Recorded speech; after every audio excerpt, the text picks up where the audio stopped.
Hello everyone, welcome back to Commercify 360। और जैसा कि हमारा ये जो लेक्चर चल रहा था, मनी एंड बैंकिंग हम लोग कवर करने वाले थे। मनी का जो चैप्टर था, मैंने आपको पूरा एक जो पीडीएफ है वो टेलीग्राम पर आपको नोट्स दे दिए थे। मनी बैंकिंग दोनों के नोट्स मैंने दे दिए थे। यहाँ पर टेलीग्राम पर मनी की जो पीपीटी फाइल थी वो भी मैंने आपको दे दी थी। ये पीडीएफ जिससे मैं पढ़ा रहा हूँ ये भी आपको वहाँ पर मैंने दे दिया है, जाकर आप चेक कर लीजिए। आज हमने लास्ट लेक्चर में जहाँ तक किया था, यानी कि एवोल्यूशन ऑफ मनी तक, उसके बाद से हम कंटिन्यू करने वाले हैं कि एवोल्यूशन ऑफ मनी के बाद जो मनी से रिलेटेड जो भी इंपॉर्टेंट फैक्ट हैं, जो भी क्वेश्चंस हैं, वो हम कवर करने वाले हैं। अच्छा, एक चीज़ और कि जो भी हम यहाँ पर पढ़ेंगे, आपके जितने भी क्वेश्चंस हैं वो वहीं से आएंगे। इसके बाहर कुछ पढ़ने की ज़रूरत है क्या सर? कुछ भी पढ़ने की ज़रूरत नहीं है। अगर आप मनी चैप्टर से इतना भी कर लेते हैं, आपके 100% ही सिलेबस कवर हो जाएगा, इसमें कुछ भी नहीं छूटेगा। तो जितना यहाँ मैं क्लास में करा रहा हूँ, जितने मैंने नोट्स दिए हैं, अगर आप उतना अच्छे से कर ले तो उसके अलावा आपको कुछ भी करने की, किसी भी एग्जाम में आप बैठ जाइए, कोई भी आपका टेस्ट होगा, बोर्ड के एग्जाम होंगे, कहीं भी इससे बाहर क्वेश्चन नहीं जाएगा। ठीक है, अब चलिए, यहाँ पर हमने देख लिया था, कहाँ तक पहुँच गए थे हम? Drawbacks of barter system. Barter system क्या है देखा, मनी क्या है वो देखा, मनी के फीचर्स देखे, उसके बाद एवोल्यूशन ऑफ मनी देखा। ये भी मैंने आपको बता दिया था कि बार्टर सिस्टम, फिर कमोडिटी, फिर मेटेलिक, फिर पेपर, फिर प्लास्टिक मनी, फिर ई मनी, और उसके बाद क्रिप्टो करेंसी। और इसके आगे भी मैंने आपको बता दिया था कि फ्यूचर में energy could be the new currency. अब इसके बाद हम जाते हैं कहाँ? मनी के बारे में समझ लेते हैं थोड़ा सा। तो मैंने मनी की डेफिनेशन तो ऑलरेडी आपको बेसिक बता ही दी थी, आई होप आपको समझ आ गई होगी। अब मनी के बाद यहाँ हम एक और चीज़ समझने वाले हैं कि मनी के फंक्शंस क्या है एक्चुअल में, क्यों हम मनी को एक्सेप्ट करते हैं, क्यों मनी को इतना इंपॉर्टेंस देते हैं। तो मनी के फीचर्स क्या हैं वो हम समझेंगे यहाँ पर। ठीक है, तो देखिए, सबसे पहले हम देख लेते हैं, एक इंसान है, इकोनॉमिस्ट है, जिनका नाम क्या है? वॉकर। क्या नाम है? वॉकर। वॉकर ने मनी को कैसे डिफाइन किया है? वैसे मैंने आपको ये कल बताया था, अगर जो लोग कल जो लेक्चर देख रहे थे उनको मैंने ये बता दिया था कि वॉकर ने मनी को कैसे डिफाइन किया है। तो वॉकर ने मनी को क्या कहा है? Just a second. वॉकर ने मनी को कहा है, money is what money does. मतलब मनी वो है जो मनी करता है। और ये मैंने कल भी बताया था।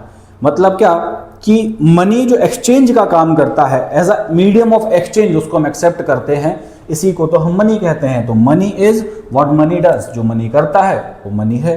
ठीक है, तो ये एक डेफिनेशन आपको दी गई है। मीडियम ऑफ एक्सचेंज मैंने कल आपको बता दिया था। यूनिट ऑफ वैल्यू होता है, स्टोर ऑफ वैल्यू हम कर सकते हैं, स्टैंडर्ड ऑफ डिफर्ड पेमेंट। अब ये सब चीज़ें जो भी कल लेक्चर में नहीं जोड़े थे, एक बार चेक कर लेना। कल जो हमने बार्टर सिस्टम के डिसएडवांटेजेस पढ़े थे ना, वही डिसएडवांटेजेस मनी के क्या हो जाएंगे? Advantages. Advantages of money is equal to drawback of barter system. Drawback barter system में क्या पढ़ा था? मीडियम ऑफ एक्सचेंज, दिक्कत होती थी, डबल कोइंसिडेंस ऑफ बॉन्ड। ठीक है, यूनिट ऑफ वैल्यू, इसको हम मेजर यूनिट नहीं कर पाते थे कि कितने यूनिट लेना है, कितने यूनिट देना है। स्टोर ऑफ वैल्यू, स्टोर नहीं कर पाते थे चीज़ों को सही तरीके से। मनी को तो आप स्टोर कर लोगे। डिफर्ड पेमेंट, डिफर्ड मतलब फ्यूचर पेमेंट नहीं दे सकते हो, फ्यूचर पेमेंट के लिए पैसा नहीं रख सकते थे आप। मान लो पहले अगर आप कमोडिटी फॉर कमोडिटी कर रहे हो तो गाय वगैरह है, अब आज आपने रख ली तो वो कितना चलेगी? 10 साल, ज़्यादा से ज़्यादा 20 साल।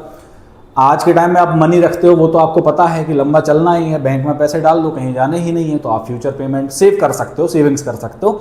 डिफर्ड पेमेंट का मतलब होता है फ्यूचर पेमेंट्स, जबकि बार्टर सिस्टम में आप ऐसा नहीं कर सकते थे। तो मनी जो है, मनी आपको हेल्प करता है for related to differ payments. ठीक है, इसके बाद हम आ जाते हैं फंक्शंस ऑफ मनी पे। अब यहाँ इस पर स्टार बना लेना, क्योंकि यहाँ से क्वेश्चन आता ही है कि मनी के फंक्शंस एक्सप्लेन करिए। ठीक है, अब मनी के क्या फंक्शंस हैं? तो देखो, कंटिंजेंट फंक्शन ना भी पढ़ो तो चलेगा, ये मैंने एडिशनल दिया है, क्योंकि सब लोग ऐसा आंसर लिखेंगे तो आपका आंसर थोड़ा अलग दिखना चाहिए, लोगों से ज़्यादा एक्स्ट्रा आपके पास कुछ होना चाहिए, क्योंकि आप यहाँ से पढ़ रहे हो, है ना, आप इस प्लेटफॉर्म से पढ़ रहे हो, कॉमर्सिफाई 360 से, आपके पास कुछ तो एडवांटेज होना चाहिए। तो ये जो फीचर्स हैं ये कोई और नहीं लिखेगा, ये सिर्फ आप लिखोगे। यहाँ तक बच्चे पढ़ते हैं, ये वाले जो 2 फीचर्स हैं ये। ठीक है, सबसे पहले प्राइमरी फंक्शन की बात करते हैं। इसमें एक है मीडियम ऑफ एक्सचेंज, कल हमने समझा। Money act as a medium of exchange. आप कुछ भी लेकर जाते हो, कुछ भी लेने जाते हो, पैसे देकर वो चीज़ लेकर आ जाते हो, इसको हम क्या बोलते हैं? Money as a medium of exchange. सब लोग उसको एक्सेप्ट करते हैं कि हाँ भाई, पैसे में हम दे देंगे आपको सारी चीज़ें, कुछ भी सामान लेने चले जाओ। इसके बाद मेजर ऑफ वैल्यू। वैल्यू की मेजरमेंट कैसे करेंगे? कितने यूनिट कितने का आएगा? मान लो आप एक पानी की बोतल लेने जाते हो तो फिक्स रहता है कि 20 रुपये, तो आपको पता है 20 रुपये की ये चीज़ आएगी। कुछ और आप लेने जाते हो कि 100 रुपये में ये चीज़ आ जाएगी, तो आपका मेजर ऑफ वैल्यू यहाँ पर हो गया। फिर सेकेंडरी फंक्शन में क्या आता है, तो सेकेंडरी फंक्शन में आता है स्टैंडर्ड ऑफ डिफर्ड पेमेंट। ये डिफर्ड पेमेंट क्या होता है, deferred payment are future payments, ठीक है। सैलरी हो गई, बोनस, कमीशन, आपको फ्यूचर में कुछ पे करना है, ये सब आपका किस में आएगा, डिफर्ड पेमेंट के अंदर आएगा। स्टोर ऑफ वैल्यू, ये भी आपको भी बताया कि हम मनी को स्टोर कर सकते हैं, जो बार्टर सिस्टम में नहीं कर सकते थे। ट्रांसफर ऑफ वैल्यू, हम आज पैसे ट्रांसफर कर सकते हैं किसी और को। मान लो किसी को कुछ खरीदना है, मैंने उसको पैसे दे दिए, वो जाकर खरीद लेगा। बार्टर सिस्टम में थोड़ी ऐसा होता था कि हमने उसको दे दिया वो जाके कुछ और कर लेगा, ऐसा नहीं होता था, ठीक है। तो मनी जो है वो सारे प्रॉब्लम सॉल्व कर रहा है किसके, बार्टर सिस्टम के। आपको अभी तक समझ आ गया होगा। अब आ जाते हैं इंपॉर्टेंट कंटिंजेंट फंक्शन के ऊपर, जो ये देखो इतना लिख दोगे तो भी काम चल जाएगा, बट अगर किसी ने ये एडिशनल लिख दिया तो उसको ज़्यादा बेटर मार्क्स मिलेंगे, ठीक है। तो देखो कंटिंजेंट फंक्शन क्या होता है, बेसिस ऑफ क्रेडिट। जब हम मनी बैंकिंग पढ़ेंगे तो मैं आपको समझाऊंगा क्रेडिट क्रिएशन क्या होता है, कैसे हम 100 रुपये से जो बैंकिंग सिस्टम हमारा है वो 1000 रुपये बना लेता है ना। आप जाके बैंक में पैसे डिपॉजिट करते हो, वो बैंक आगे लोन पे दे देता है, उससे फिर प्रोडक्शन होगा, सबकी इनकम बढ़ेगी, इनकम बढ़ेगी तो क्या होगा, लोग खर्चा करेंगे तो और ज़्यादा प्रोडक्शन, मतलब डिमांड बढ़ेगी तो सप्लाई बढ़ेगी तो फिर प्रोडक्शन बढ़ेगा। इसी से क्या होता है, इस प्रोसेस में क्रेडिट क्रिएशन। आपके जो 100 रुपये बैंक में है वो 100 रुपये कन्वर्ट हो जाते हैं 1000 रुपये में, ठीक है। तो क्रेडिट क्रिएशन मनी में हो सकता है, बार्टर सिस्टम में नहीं हो सकता था। इसके बाद distribution of social income. Social income का मतलब क्या हुआ कि जैसे मान के चलना आपके जो फैक्टर्स ऑफ प्रोडक्शन हो गए, जैसे कि एंटरप्रेन्योर हो गया, एंटरप्रेन्योर को क्या मिलता है बदले में, प्रॉफिट, ठीक है, ये सोशल।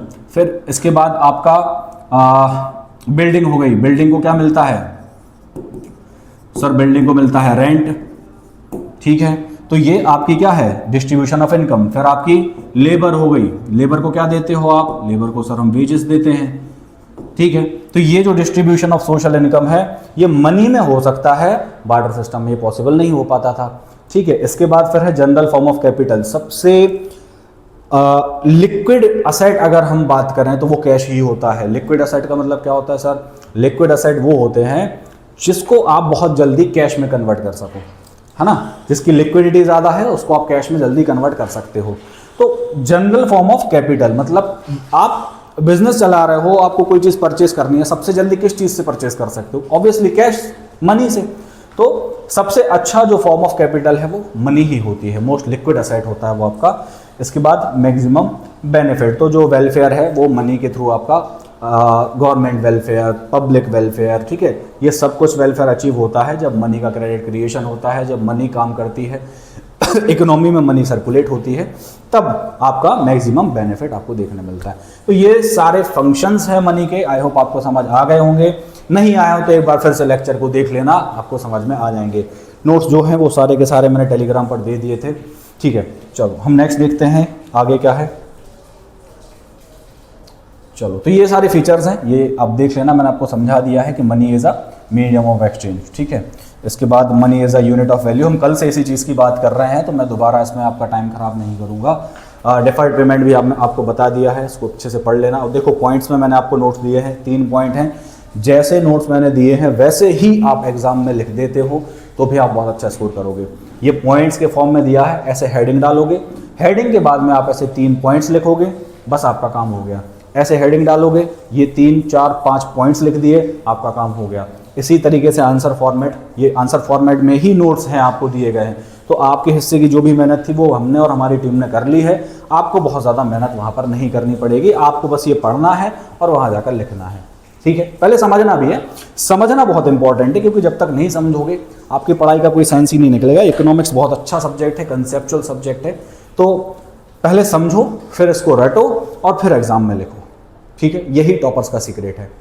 अब हम आते हैं सप्लाई ऑफ मनी की बात कर लेते हैं। तो कुछ फैक्ट्स हैं जो बहुत इंटरेस्टिंग फैक्ट्स हैं, मैं आपको बताता हूँ। उससे पहले हम ये समझ लेते हैं कि कंपोनेंट ऑफ मनी सप्लाई क्या होते हैं, इसके बाद मैं आपको कुछ अच्छी चीज़ें बताऊंगा, ठीक है। तो देखो कंपोनेंट्स ऑफ मनी सप्लाई क्या होते हैं। सबसे पहले जब हम बात करते हैं M1 मनी की, तो M1, M2, M3, M4 ऐसे करके सप्लाई ऑफ मनी होती है। हम एक मेजरमेंट करते हैं कि इकोनॉमी में कितनी मनी सर्कुलेट हो रही है। जब हम M1 से कैलकुलेट करते हैं तो कुछ अलग मनी हमें पता चलती है, जब M2 से करते हैं तो एक दूसरे क्राइटेरिया से हमें पता चलता है कि इतनी मनी सर्कुलेट हो रही है। डिपेंड करता है कि क्या पर्पस है आपका पता लगाने का कि मनी सर्कुलेशन कितना है, ठीक है। अगर हम बात करें M1 मनी की, तो M1 मनी में आता है करेंसी जो भी आपके पास है, उसके बाद डिमांड डिपॉजिट्स जो कमर्शियल बैंक्स के पास में है, और अदर डिपॉजिट जो कि आरबीआई के पास में है। ये तीन चीज़ें मिलकर बनाती हैं M1 फॉर्म ऑफ मनी या M1 मनी सप्लाई, ठीक है। इसके बाद हम आते हैं M2। M2 में देखो M1 इंक्लूड है, M1 के साथ में डिपॉजिट होते हैं किसके, पोस्ट ऑफिस के, ठीक है। तो पोस्ट ऑफिस के डिपॉजिट प्लस M1 ये दोनों मिलाकर क्या बन जाएगा आपका M2। M3 पे आते हैं तो इसमें देखो M1 इंक्लूड है plus time deposit with the banks, जो बैंक के साथ में डिपॉजिट्स हैं वो, और प्लस आपका M1 ये किस में आ जाएगा, M3 में। अब M4 की बात करें तो M4 में क्या आएगा, M3 आएगा, और M3 के साथ में total deposit with the post office, और इसमें NSC इंक्लूड नहीं होता है, ठीक है। अब NSC क्या होता है सर, NSC बेसिकली एक गवर्नमेंट की सर्विस होती है जहां पर हम लोग डिपॉजिट कर सकते हैं, ठीक है, बट इसमें ये इंक्लूड नहीं होता है। इसमें सिर्फ आपकी पोस्ट ऑफिस की सेविंग्स आएंगी, NSC नहीं आएगा। ये इंपॉर्टेंट है, आपका MCQ में पूछ लेता है कि M4 मनी में NSC आएगा कि नहीं आएगा, ठीक है। तो NSC एक्सक्लूड है, ये नहीं आता है।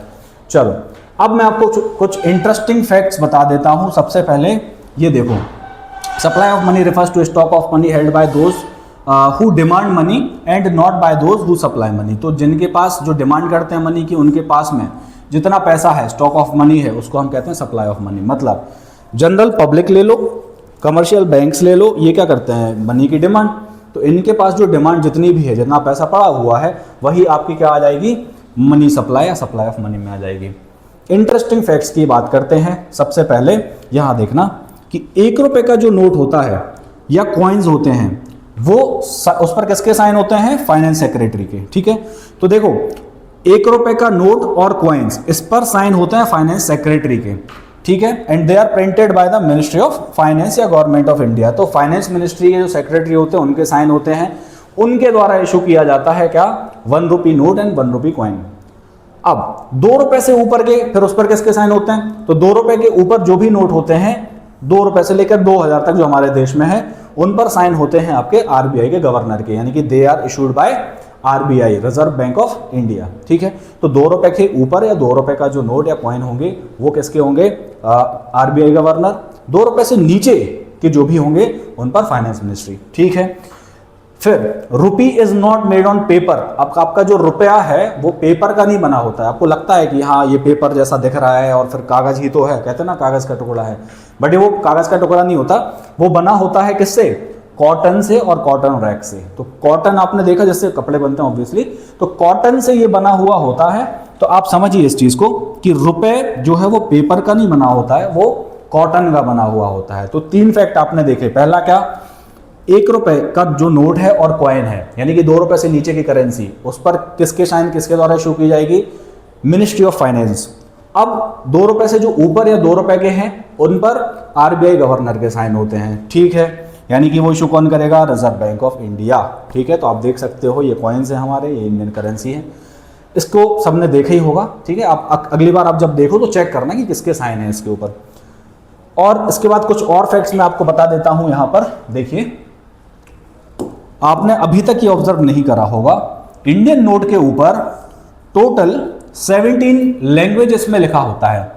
देखो 15 भाषाएं तो ये होती हैं, एक हिंदी आपकी आगे लिखी होती है और इंग्लिश लिखी होती है, तो सब मिला लो, इनको मिलाकर टोटल कितनी लैंग्वेज हो गई, 17 लैंग्वेज में इंडियन करेंसी के ऊपर लिखा हुआ होता है, ठीक है। तो याद रखना इन चीजों को, एग्जाम में आएगा क्या, बिल्कुल MCQ आ सकता है, ठीक है। तो 17 लैंग्वेजेस होती हैं। इसके बाद अभी जो करंट सीरीज हमारी चल रही है बैंक नोट्स की, इनको हम बोलते हैं महात्मा गांधी सीरीज। तो आपको नाम तो ऑब्वियसली क्योंकि गांधी जी बने हैं तो महात्मा गांधी सीरीज तो होगी ही।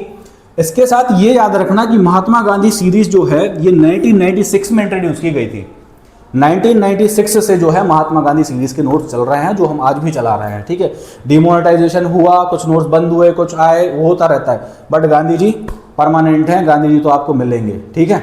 इसके बाद coins can be issued up to denomination of 1000। भाई कहाँ तक के कॉइन इशू हो सकते हैं, सरकार कर सकती है, 1000 रुपए तक के कॉइन जो है वो गवर्नमेंट इशू कर सकती है। अब करती क्यों नहीं है, क्योंकि जरूरत ही नहीं है, जब आपके नोट्स ऑलरेडी, क्योंकि देखिए इंडिया एक अभी भी कितना भी हम कह लें ग्रो कर गए हैं, बट हम आते हैं मिडिल क्लास इकोनॉमी में और मिडिल क्लास हमारे यहाँ पर सबसे ज़्यादा है। तो 1000 रुपए के सिक्के रख के घूमना ऑब्वियस सी बात है, कहीं भी गिरा दिया 10 रुपये तो आप गिरा देते हो, 1000 रुपये का सिक्का रखा तो आए दिन गिरेगा और किसी को मिल गया तो फिर, है ना। तो वही चीज़ है, 1000 रुपये के कॉइन्स बना सकते हैं बट हम बनाते नहीं हैं। सिक्के देखो ऐसे दिखते हैं, आपने देखा होगा 10 रुपये 20 रुपये का भी रिसेंटली इंट्रोड्यूस हुआ, 50 का ऐसा है, 100 का और 1000 रुपये का ऐसा दिखेगा, बट हम इंट्रोड्यूस नहीं करते। होते भी हैं तो हम सर्कुलेशन में नहीं रखते हैं। जो बैंक्स हैं वो सर्कुलेट नहीं करती हैं जो 1000 रुपये के सिक्के होते हैं, ठीक है। उसके बाद कुछ और फैक्ट्स हम देख लेते हैं इसके बारे में। हाँ, जो प्रिंटिंग प्रेस है आपकी वो नासिक, देवास, साल्बोनी और मैसूर 4 हैं। भारत देश में 4 जगह पर आपके जो नोट हैं वो प्रिंट किए जाते हैं। नोट कुछ इस तरीके का दिखता है। अब ये यहाँ से क्वेश्चन नहीं बनेगा, ये बस जनरल नॉलेज के लिए, आपको समझने के लिए, जिसको समझना हो वो समझ सकता है, इसको नहीं समझना स्किप कर देना, ये आपके काम का नहीं है, ठीक है। ये नंबर पैनल कहलाता है। इसके बाद यहाँ देखोगे तो ये माइक्रो लेटरिंग होती है, ठीक है। इसके बाद आप देखोगे तो यहाँ पर वाटरमार्क होता है, इसको यहाँ पर रिजर्व बैंक ऑफ इंडिया का जो वाटरमार्क है वो। इसके बाद हमारा ये जो एम्बलम है अशोक चक्र है ये दिखेगा आपको। फिर ये सिक्योरिटी थ्रेड होती है, आपने देखी होगी जब आप जाते हो तो ऐसे करके देखते हैं लाइट में, ये सिक्योरिटी थ्रेड है। ये ऑप्टिकल वेरिएबल इंक होती है यहाँ पर, इसको जब आप मशीन से चेक करते हो तो ये इंक से लिखा जाता है, ये कोई प्रिंटेड नहीं होता है, ठीक है। इसके बाद ये लेटेंट इमेज होती है, ये इसी नोट की एक लेटेंट इमेज बनाई जाती है। और ये सी थ्रू रजिस्टर होता है जो उसमें लगा होता है। तो करेंसी, फेक करेंसी बनाना बहुत मुश्किल हो गया है आज के टाइम पे, क्योंकि आप नकली नोट्स बनाने में इतनी सारी चीज़ें नहीं कर सकते हो। जो पकड़ने वाला होगा वो तुरंत पकड़ लेगा। हो सकता है जनरल पब्लिक को समझ में ना आए, बट अगर आप मशीन के थ्रू या कोई भी प्रोफेशनल होगा वो तुरंत समझ जाएगा नकली नोट है, ठीक है। तो इतनी सारी चीज़ें इसमें होती हैं, देख लीजिए एक बार। और इसी के साथ आपका जो मनी चैप्टर है वो हमने खत्म कर दिया है। नेक्स्ट लेक्चर आपका आएगा बैंकिंग का। अच्छा, मनी बैंकिंग के जो मैंने हैंड रिटन नोट्स लिखे थे वो भी इंपॉर्टेंट हैं, प्लस ये जो पीडीएफ हैं इनसे एडिट कर लेना वहां पे जो भी आपने नहीं लिखा हो। तो प्रॉपर नोट्स बना लेना इसके, यहीं से बनाते चलना फर्स्ट लेक्चर से। और ये कंप्लीट सीरीज रहेगी आपकी इकोनॉमिक्स की। और at the end of the day में जब आपके एग्जाम आ जाएंगे मैं आपको बताऊंगा कि ये क्लासेस और ये नोट्स आपके लिए कितने यूजफुल साबित होंगे। जो भी आज से हमें फॉलो करेगा, यहाँ से जो भी आज से साथ में जुड़ेगा, बहुत ज़्यादा बेनिफिट आपको मिलने वाला है। फ्री सीरीज है यूट्यूब के ऊपर। मैंने देखा था कि इकोनॉमिक्स जो है कोई भी तरीके से इकोनॉमिक्स नहीं पढ़ा रहा है यूट्यूब के ऊपर, आपने भी ये ऑब्जर्व करा होगा। इकोनॉमिक्स जैसा कंसेप्चुअल सब्जेक्ट, एक इंटरेस्टिंग सब्जेक्ट बहुत अच्छे तरीके से कोई नहीं पढ़ा रहा है यूट्यूब के ऊपर, ठीक है। तो ये जो है आप ही के लिए है सारी चीज़ें। एक बेसिक नॉलेज के साथ साथ बोर्ड एग्जाम में टॉप करने तक, समझ रहे हो आप, बेसिक नॉलेज से लेकर टॉप करने तक सारी चीज़ें हम कवर करके चल रहे हैं, ठीक है। तो नोट्स बना लेना अच्छे से, सुंदर से नोट्स, और डेमो नोट्स मैंने उसमें डाले थे तो देख लेना जाकर, ठीक है। मिलते हैं हम नेक्स्ट लेक्चर में। थैंक यू सो मच, जय हिंद।